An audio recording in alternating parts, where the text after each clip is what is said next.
sir, any of the Will Smith slapping types. I'm here with my girlfriend tonight.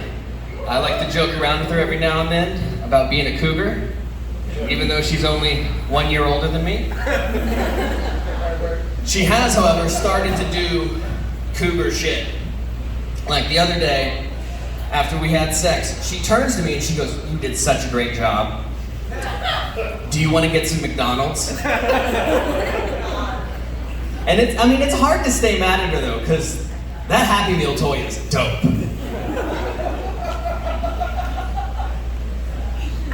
I kind of want to talk about diamonds right now. For those of you who don't know, diamonds are actually the most common jewel on the planet.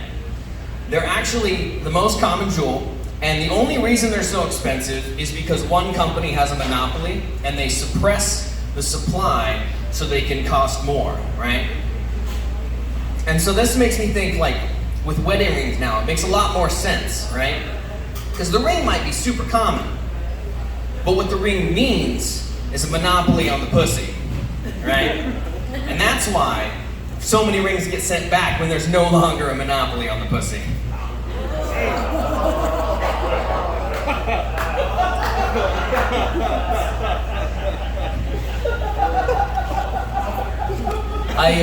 I recently proposed to my girlfriend. Thank you. And honestly, I feel like a Marvel superhero right now, right? She's in full tilt planning her wedding, and I've been told by everyone close to me that I should stay out of the fucking way. So anytime she has a question for me about what we should do, I have a standard response for everything, and it's working perfectly. And it's, "I am groom." Right? What color napkin should we use? "I am groom." Honey, I couldn't agree more. That's perfect. It lets her kind of just direct what she wanted to hear, and it's perfect. Right? What food option should we have? "I am groom." Oh, that sounds perfect. I bet everyone's gonna love that. Do you think my bridesmaids are prettier than me? I am groom. Speaking of Marvel, Chadwick Boseman, the guy they had playing Black Panther, died a while ago of cancer, so he likely won't be reprising his role in the near future. I think they should go ahead and cast Robert Downey Jr. in his place, right?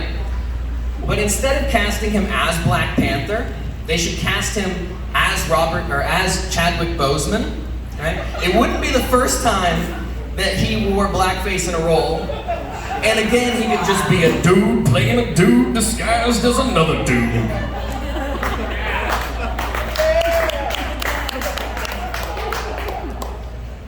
My dad's a pastor. And growing up in the church, right, I was always able to ask him any questions I had about religion. And as a small child, I used to pray, like, every single night for a puppy. I wanted a puppy every single night. And I would use everything I learned in Sunday school to try and get this puppy, right? Kneel in front of the bed, check. Hands folded, check. Eyes closed, check. Doing everything by the book for weeks, still no puppy. So finally I went and I asked my father, not the one who art in heaven, the one who art down the hallway. And I asked him, "Why is this not working? Like, why am I not getting a puppy? I'm doing everything right." And he says, standard Christian response, "God works in mysterious ways." I hated that answer. So a while later, my dad used to have us work in the church a little bit. We used to fold bulletins, put everything in for the church sermon that Sunday. And one day he sat me down in the conference room, put all the papers in front of me. I was supposed to take the blue paper, the white paper, the church sermon notes, and put it into the bulletin, fold it up, put it to one side, right? I was supposed to do about 200 to 300 of these things. So he sits me down, shows me how this is done, and then he leaves for a few hours. He comes back, and I had probably like 15 done. And he asked me, "Why didn't you do what I asked you to do? Like, I showed you everything I needed you to do. I told you exactly what I wanted you to do. Like, why didn't you do it?" And so then I had this epiphany in the moment. I said, "Well, sometimes I work in mysterious ways." growing up in the church kind of changes your perspective. Like, for me, I think that Joe Biden might actually be the Antichrist. Not actually because he's doing anything that's in Revelations, but mostly because everything he's doing is like exactly opposite of what Jesus did. For example, like Jesus fed 5,000 people. And I guarantee right now there's at least 5,000 people going hungry because of the policies he's enacted. Jesus gave a sermon for 3 days straight where he spoke eloquently. And Joe Biden has a hard time speaking coherently for 3 seconds. And then lastly, Jesus said, "Let the children come unto me," right? And under no circumstances should children be allowed near Joe Biden.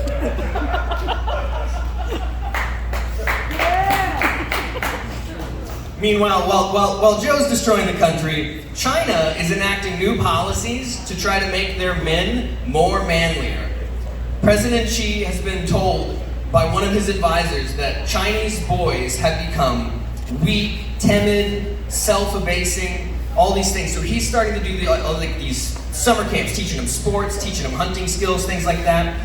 Essentially trying to enact this new generation of boys that are quick as a coursing river, strong as a great fire, fierce as a great typhoon, and mysterious as the dark side of the moon. My girlfriend works in physical therapy, and she works with a lot of elderly people. And so she comes to me every now and then and she starts talking about like, "Oh man, this is so horrible, like this person's losing their memory." Some of her patients don't know their name, they don't know where they are, some of them don't even know what year it is. And so we were talking about this thing we could do where we get like an earpiece for Alzheimer's patients, right? That could just tell them and remind them every few minutes their name, their location using GPS, what time it is, what year it is, and whether or not they're still president of the United States. I did notice outside there's a moped. Somebody drove a moped here, and I thought I should make a public announcement for everyone who doesn't know that mopeds aren't actually gas powered. They're actually powered by the virginity of their driver. So ladies, if you see the moped guy, do not have sex with him. He will be stranded, okay? Mopeds don't even have the ability to turn on. They're started instead, because turning on is too much of a sexual innuendo for the virgins, and they get confused, they put the key in the wrong hole. It's totally. I found this out a while back. My parents actually purchased a moped. That thing sat in the garage for years until my brother started taking it to school. And that poor guy got stranded after prom. Some of you might be wondering, well, what about motorcycles? Those are similar to mopeds, right? They are a little similar, but instead of being powered by the virginity of the driver, they're actually powered by how many dicks you suck, which is why they always travel in packs. Is everybody here vaccinated? My parents got the vaccine, not because they believed in it, but mainly because they were visiting my grandmother, who's in Kentucky. And, nobody wants to kill grandma. So they got the vaccine. I had the opposite thought, right? I was like, nobody wants to kill grandma, but what about the creepy pedophile uncle? Right? So I didn't get vaccinated, and I actually purposely went out, caught COVID, but I made sure to get the asymptomatic one, right? So nobody would know that I had it, right?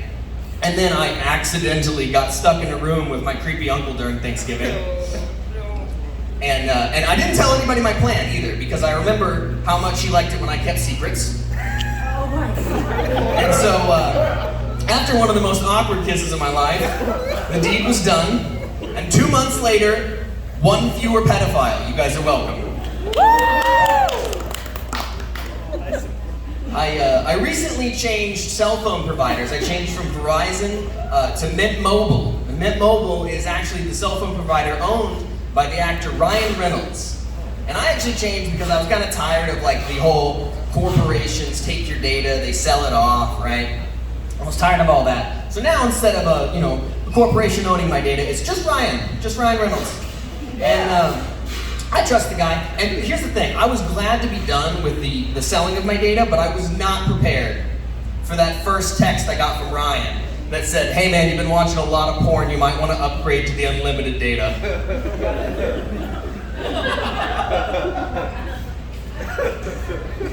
Last year for my birthday, I actually stayed at a Hampton Inn. And I was pretty excited. It was a nice place, comfy bed. Only problem is I'm an insomniac, so I woke up at 2 in the morning anyway. Went to the bathroom, and when I'm in the bathroom, I like to scroll on my phone, right? Because I'm not a sociopath who can just sit there in the darkness doing nothing. And so I got my phone out, and I was trying to log into the Wi-Fi, but every time I did, I would not see the Hampton Wi-Fi. I would always see just like Hilton. So I tried it. I tried the password, it worked. Got into Hilton Wi-Fi, but that got me thinking, well, why did that work, right? So I started Googling it. Apparently, Hilton owns Hampton and 17 other hotel chains, including the DoubleTree, the Canopy, and the Embassy Suites, right? And I thought, well, that's pretty smart. I wonder if they finally realized that if someone has a bad experience in one of their hotels, they'd still be willing to stay at one of the other hotels as long as it had a different name, right? Same managers, same policies, it's just a different name, right? But they won't know because you changed the name. Which is pretty much what American political parties are at this point, right? It's a different name, same policies at the end of the day, and essentially everyone just kind of wants you to sleep soundly while they take your money. Thank you guys, I've been Robby Cherry.